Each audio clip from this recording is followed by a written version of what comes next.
लग्नसराईच्या काळात बालविवाह होऊ नयेत यासाठी सुरू असलेल्या मोहिमेला गती देण्याचे आदेश जिल्हाधिकारी अमोल येडगे यांनी दिले।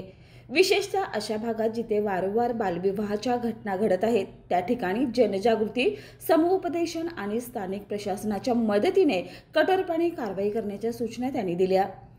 जिल्हाधिकारी अमोल येडगे यांनी सांगितले की बालविवाह होऊ नयेत म्हणून पथकात प्राधान्याने पोलिसांचा समावेश करावा।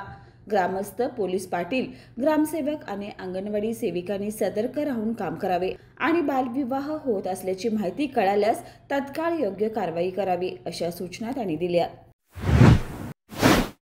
बाळ, फ्रीजमधून श्रीखंड काढ ना। आम्ही पूर्वी घरीच बनवायचो श्रीखंड, त्याची चवच वेगळी होती। आता काय सगळं रेडीमेड। आजी, हे श्रीखंड खाऊन बघ। आज तुझ्या आईनं घरीच बनवलं की काय? हे आहे गोकुळचं श्रीखंड। अगदी जिभेवर रेंगाळणार। जिभेवरच नाही तर मनावरही रेंगाळणार। गोकुळ श्रीखंड, मनावर रेंगाळणार।